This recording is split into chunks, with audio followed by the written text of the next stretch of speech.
دوای 27 ساڵ لە حکومڕانی دوو هێزی دەستەڵات کەوا سەرجەم جومگەکانی ژیانیان قۆڕەخ کردووە، هێز گرنگیان بەڕۆڵ و پێگەی گەنج نەداوە و ئەمە شوای کردووە گەنجان ڕوو لە هەندەران بکەن و خاچی نیشتیمان جێبهێڵن. چالاکوانێکیش پێی وایە کەوا گەنجان بۆ ئەوەی ژیانێکی خۆشگوزەران و گۆڕانکاری دروست بکەن و کۆتایی بە زوڵم و ستەم بێنن لە هەرێمی کوردستان، پێویستە ڕۆژی سینۆ بەشداریەکی کارا لە دەنگدان بکەن و بە دەنگەکانیان گۆڕانکاری لە دەسەڵات دروست بکەن. ئێستا لەسەر گەنجی کورد پێویستە بیر لەوە بکاتەوە کە هەمیشە دەرفەت هەڵ هەن بۆ ئەوی گۆڕانکاری بکات و باشترین هەڵ و دەرفەتیش کە ئێستا لە بەردەمی گەنجی کوردایە هەڵبژاردننی سینۆیە کە پێویستە گەنجان بە گەرم و گوڕی بە گوڕوتینەوە بەرەو خەونەکانیان هەنگاو بنێن و گلەی و گازندەکانی خۆیان لەسەر سندوقەکانی دەنگدان دەرببڕن و پێ ئومێد نەبن هەمیشە هێزێکەیە کە بەرگری لە ماف و لە داواڕەوەکانی ئەکا هەموو کاتێکی سیستەمە دیکتاتۆر و حکومڕانە خۆسەپێنەکان ئیش لەسەر ئەوە ئەکەن بە بەرنامە گەنجانی وڵاتەکانیان بێئومێد بکەن، چونکە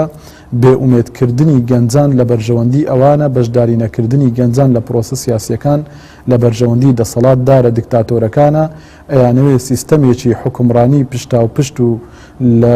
بڵێنهێنانە پێشەوەی کوڕونەوەکانیان لە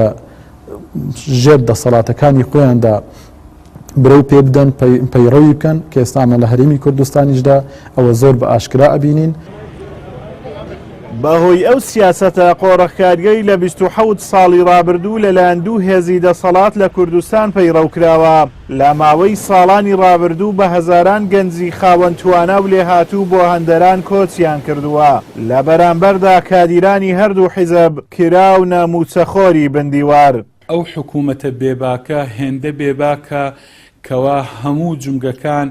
و هەموو دەرگاکانی لە گەنج داخستووە، بۆیە گەنج ناچارە کە ئەو ڕۆکە سەر هەڵدەگرێت و وڵات بەجێ دێڵن،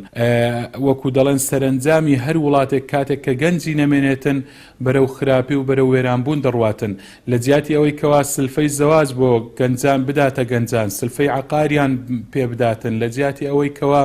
وەکو گوتم خزمەت بکرێن و هەلی کاریان پێ بدرێتن بەداخەوە، یعنی لە ئاست هەموو ئەو شتانەدا حکوومەتی هەرێم کە ڕاکوێرە نەدەبیستیتن نەدەبینیتن کە بەداخەوە سەرنجامێکی خراپ ڕوو لە وڵاتە دەکاتن ئەگەر بێت و ئەو ئاراستەیە بەردەوام بێتن. بەهۆی سیاسەتی قۆڕەخکاری و نەبوونی خواست بۆ بەرەو پێشبردننی وڵات و دابینکردنی هەلیکار، هەرێمی کوردستانی دەوڵەمەند بە نەوت و کانزا و سەرچاوەی سروشتی و زەوی کشت و کاڵی نەیتوانیوە ببێتە داهاتووی گەنجان، بەڵام هاوڵاتیان دەتوانن لە ڕێگەی سندوقی دەنگدانەوە بەشدار بن لە گۆڕانکاری و دابینکردنی ژیانێکی شایستەتر بۆ نەوەکانیان. ئازاد و مەراوەی کەناڵی ئاسمانی پەیام،